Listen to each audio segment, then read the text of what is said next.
Alors, bonjour à tous, j'espère que vous allez bien. Moi, je vais bien par la grâce de Dieu. Aujourd'hui, je vais essayer de vous présenter dans cette vidéo les informations par rapport à notre fichier de devis quantitatif, c'est-à-dire notre fichier et qui vous permet de calculer qui vous permet de faire les devis quantitatifs automatiquement dans Excel. Là, je suis sûr, je viens d'ouvrir le fichier sur Excel. Ici, c'est la version tuto. Je l'ai nommé la version tuto, c'est pour faire des tutoriels. Voilà. OK. Voilà. Donc, une fois que vous ouvrez le fichier, vous aurez un, 2, 3, 4, 5, 5 feuilles chez vous. Vous aurez 5 feuilles sur le fichier, sur le classeur Excel chez vous. Ici, cette feuille qui est là, je l'ai nommée tuto, c'est pour faire des tutoriels pour les devis quantitatifs et estimatifs. Vous n'allez pas le retrouver chez vous. Moi, je l'ai créé. En fait, c'est un bouillon pour le devis quantitatif, pour faire des tutoriels de devis quantitatifs et estimatifs, quoi. Voilà. Ici, sur cette fenêtre, vous allez voir les informations de l'éditeur. Bon, ça a été fait par le groupe Success Cars. Si vous voulez nous contacter, vous pouvez nous contacter sur WhatsApp, sur le 229 65 06 55 67. Voilà. Donc, la feuille suivante, c'est la feuille sur laquelle vous allez entrer les informations de votre projet. Quand je viens au niveau de la fondation, vous avez la longueur de la semelle filante, c'est-à-dire la longueur développée de la semelle filante. C'est-à-dire vous voulez réaliser les semelles filantes sur combien de longueur. Voilà. La profondeur de fouille, c'est-à-dire vous voulez fouiller jusqu'à quelle profondeur. Sur élévation du bâtiment, c'est la distance entre le TN et le niveau 00, c'est-à-dire la partie supérieure du chaînage bas. Et ici, la hauteur totale de fondation se calcule automatiquement. C'est surélévation du bâtiment plus profondeur de fouille. Par exemple, je mets profondeur de fouille à 1,40 m et surélévation à 0,6. Vous allez voir directement, je suis à 2 mètres. Voilà. Ici, au niveau de la longueur de semelle finale, par exemple, je mets 20. La forme d'allage, c'est la surface sur laquelle vous allez réaliser la forme d'allage. Mettons 12, par exemple. Et ici, espacement cadre poteau, c'est d'aller les amatis transversales des poteaux et combien d'espacement vous laissez entre les amatis transversaux des poteaux. En souvent, moi, je prends 0,15 et la largeur de la semelle filante, disons 0,40 et espacement étrié des semelles filantes, c'est les étriers de la semelle filante, combien genre vous les distanciez de combien de centimètres? Bon, moi, je les mets souvent à 0,20. L'enrobage, voilà, l'enrobage. L'enrobage dans la fondation, normalement, c'est 5 centimètres. Voilà. Et directement, vous voyez toutes ces parties qui sont en vert là, vous ne touchez pas.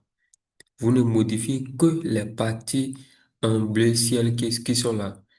Tous les autres parties, un jaune, un blanc et autres, là, vous ne touchez pas. Vous ne modifiez que les parties en bleu ciel. Les parties en vert et autres contiennent des formules. Donc, c'est quand vous entrez les informations, ça se calcule automatiquement. Par exemple, vous voyez, longueur étrier, semelle filante. Directement, ça s'est calculé une fois j'ai entré la largeur de la semelle filante. Ici, surface de fouille semelle isolée. Vous ne touchez pas à ça. Vous allez voir, quand je vais remplir cette partie, disons que j'ai 10 semelles S1 de longueur 1 mètre, longueur 1,60 m fois 1,60 fois 0,35 de hauteur. Vous allez voir directement la surface de fouille pour les semelles isolées se met directement là. Et maintenant, la surface de fouille, semelle filante, directement, ça se calcule aussi automatiquement. Voilà, la profondeur de fouille pour les semelles isolées, ça s'actualise automatiquement. Et vous allez voir, souvent, il y a des gens qui décalent la profondeur de fouille des semelles isolées et des semelles filantes. Donc, je peux mettre la profondeur de fouille des semelles filantes à 1 mètre ou soit mettre au même niveau que les semelles isolées. Et l'épaisseur de la forme d'allage, moi, je le mets souvent 10 centimètres. Ici, disons, au fait, coefficient de perte, c'est-à-dire quand vous voulez calculer vos débouchés secs matériaux, vous voulez prendre combien de marge? Moi, je prends souvent 25%, ce qui donne coefficient de perte 1,25. Et le volume utile du camion par voyage, c'est-à-dire quand le camion vient vous versez du sable sur le chantier et quand vous cubez ça, combien vous obtenez par voyage? Donc moi, souvent chez nous ici, c'est 14 mètres cubes. Oui, bonjour. Pour les gravés aussi, 14 mètres cubes. Et longueur de barre, dans la barre de 6 8 10 12 c'est souvent 12 mètres, mais pour 11 mètres 50 pour éviter les surprises. Pour la barre de 14 et de 16 c'est 6 mètres. L'espacement entre les trilles de la forme d'allage, 0,15 ou soit 0,20. Nombre d'agglos de soubassement dans un parcours de ciment. C'est-à-dire lors de la confection des agglos de soubassement, ça dépend de quel aglo vous utilisez aussi. Il y a des agglos de 20 pleins, il y a d'autres qui utilisent agglos de 20 pleins, d'autres de 15 pleins. Voilà, supposons que j'utilise 20 pleins, considérons que j'obtiens 12 dans un paquet de ciment. Voilà. Ici, supposons que au niveau de ma semelle, j'utilise que des barres de route. Et disons que j'utilise 25 mètres de barres de route. Tout ça, c'est à calculer. Je vais faire une vidéo là. Vous allez essayer de voir, c'est encore plus détaillé dedans. Mis à part ça, disons que sur les 10 semelles S1, G10, auto P1, de dimension 0,30 fois 0,15 et de hauteur 3,50 m. Directement, vous avez la quantité de béton qui va se calculer là. Je mets le ratio. Le ratio, c'est le rapport entre la hauteur des poteaux amorces et la hauteur des poteaux total. Disons que, disons que disons que, voilà. Disons que j'ai un poteau amorce de 2 mètres et le poteau normal à 3,50 m. Donc, je prends les 2 mètres divisé par 3,50. Voilà, ça fait 0,57. Voilà, c'est ça on appelle ratio 0,57. Après, je vais vous montrer à quoi ça sert. Et supposons que dans un poteau, j'utilise 25 mètres de barre de 6 et euh, 14, non, j'utilise 24 barres de 10. Voilà.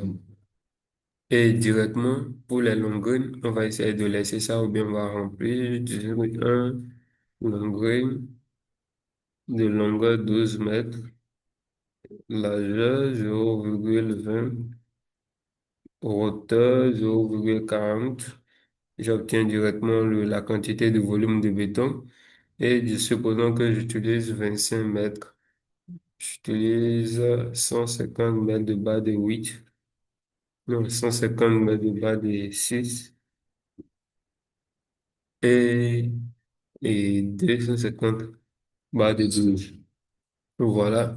Et je viens ici sur la troisième feuille.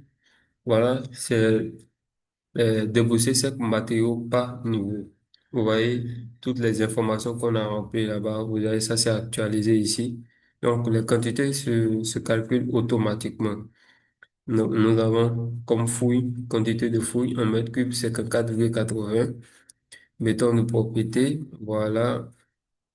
Béton de propriété, on n'a pas rempli, je viens ici. Je vais là, béton de propriété, je mets épaisseur 0,05, c'est-à-dire 5 cm. Je vais ici, donc j'obtiens 1,80 mètres cubes pour le béton de propriété. Pour le béton, pour les semelles, à 11 mètres 20 pour les 10 semelles, ainsi de suite. Voilà, toutes les informations s'actualisent. Ici, c'est parce que j'ai pas encore rempli pour le rez-de-chaussée. Voilà, c'est pourquoi les trucs sont à 0,0 et d'autres formés sont invalides parce que les cases sont vides. Voilà, c'est ici. Donc, je dois remplir tout ça pour que ça s'actualise. Voilà, dans la quatrième feuille, vous avez les déposés chaque par niveau. On vient de faire pour la fondation. Donc, j'ai directement les informations qui sont là.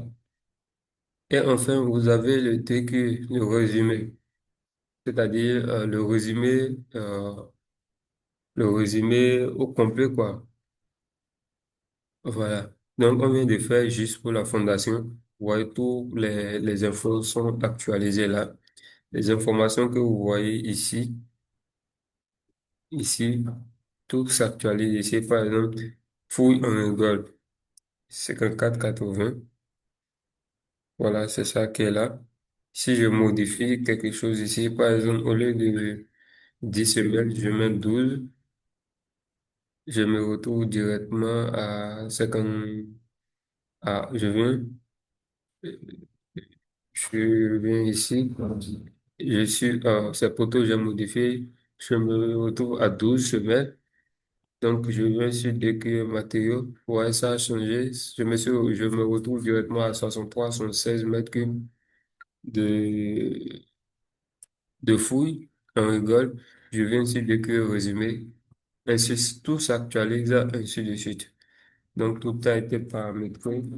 Et c'est prêt à utiliser pour vos débuts tentatifs. Voilà. Et j'ai fait une autre vidéo plus complète que ça. Je vais essayer de mettre le lien dans la description. Vous allez essayer de voir. On se dit à la prochaine.